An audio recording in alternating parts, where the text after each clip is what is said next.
Kami masyarakat sipil yang menyuarakan ini disuruh pindah negara. Ini adalah titik terendah terus terang bagi saya. Saya keluar negeri, sekolah, kawan-kawan berjuang dengan baik untuk masyarakat. Kemudian kita melakukan ini disuruh pergi keluar Indonesia. This is so painful. Soal MBG ini kita mungkin bisa flashback pada saat pemilu dilakukan. Kemudian Pak Prabowo menjanjikan MBG akan dilakukan. Di titik itu sebetulnya saya pribadi itu tidak pernah menyaksikan niat baik program ini. Hingga kemudian datanglah hari kebijakan itu diluncurkan. Hari ketika pimpinan BGN itu dipilih dari ahli serangga. Datanglah hari ketika pimpinan BGN itu dari polisi dan TNI. Sampai kemudian datanglah hari ketika penunjukan SPPG itu tidak melewati skema pengadaan barang dan jasa yang benar. Datanglah hari ketika kita kemudian tahu SPPG itu dimiliki oleh unsur entitas yang terafiliasi dengan penguasa. Datanglah hari kemudian kita tahu ada ribuan dapur dimiliki oleh polisi, kemudian TNI, ormas keagamaan, termasuk juga mereka yang terafiliasi dengan partai politik. Sampai kemudian datanglah hari ketika Pak Prabowo berpidato bahwa polisi dan TNI dilibatkan dalam pemberian program makan bergizi gratis. What's going on here? Saya menghabiskan belasan tahun meneliti tentang perlindungan sosial di banyak negara. Saya menyelesaikan S2 dan S3 saya di Inggris.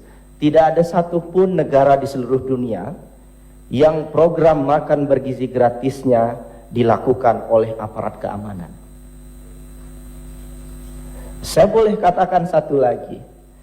Dari semua program perlindungan sosial yang ada di seluruh dunia, we are the biggest. Free Meal School program ini adalah program terbesar dari segi anggarannya. Dan satu catatan menarik adalah program terbesar inefisiensi dan potensi korupsinya di seluruh dunia.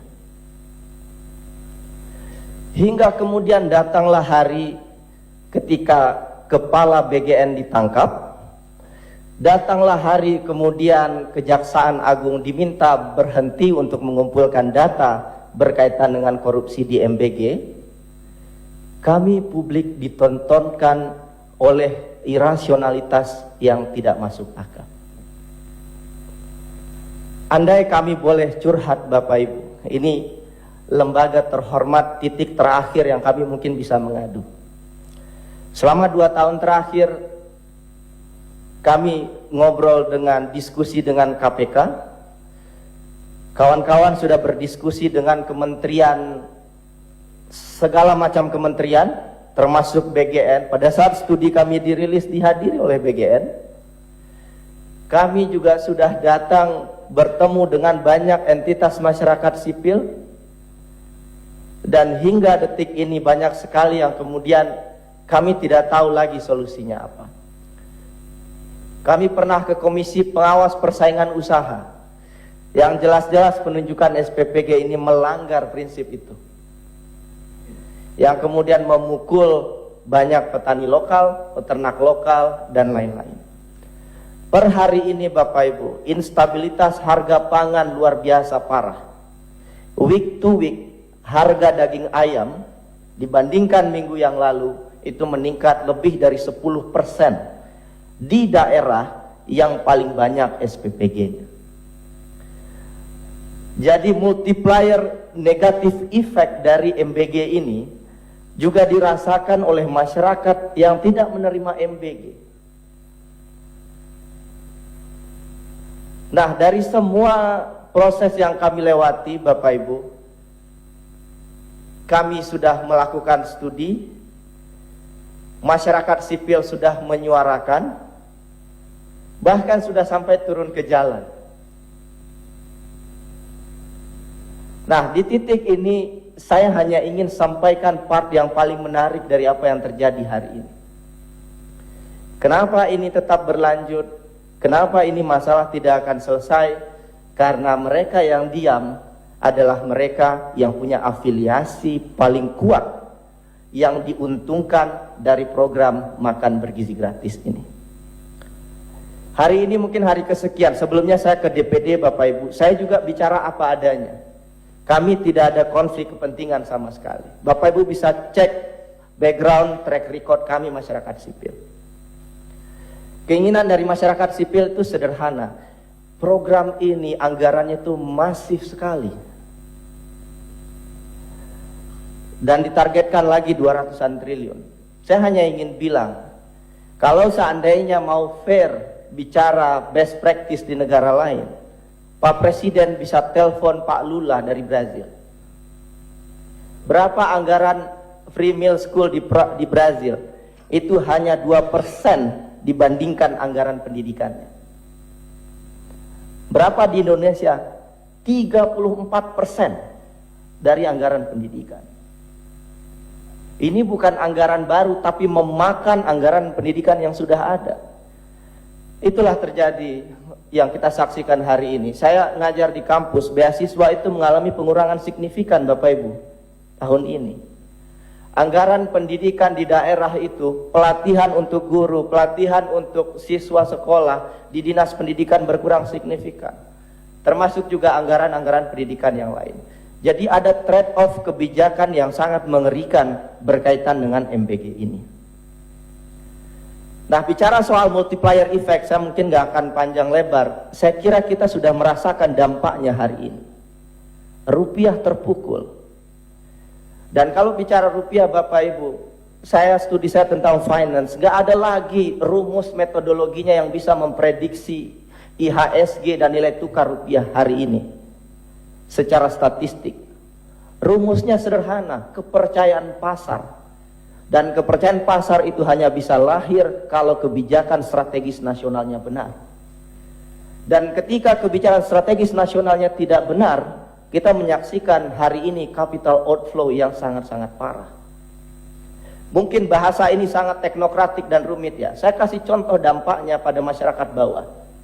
Rupiah naik, dolar naik, pakan itu naik harganya karena kita impor.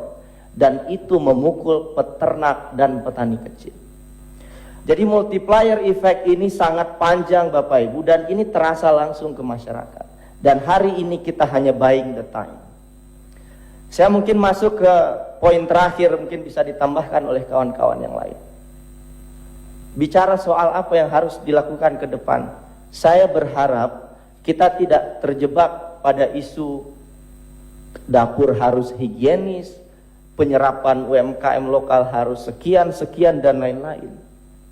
Bapak, Ibu, ini soal kausalitas. The main problem is who is running this program. Siapa pemilik SPPG-nya? Sepanjang SPPG-nya masih dimiliki oleh orang-orang yang punya konflik kepentingan, saya sangat tidak yakin bahwa kemudian dapurnya akan dikelola dengan baik. Dan itu kalau terus terjadi, maka sampai 2029 kita akan mendiskusikan masalah yang sama. Melelahkan sekali. Ini tidak hanya lelah untuk kami masyarakat sipil, pasti juga lelah untuk Bapak Ibu di DPR, pasti juga lelah untuk masyarakat, padahal banyak hal strategis lain yang perlu kita pikirkan.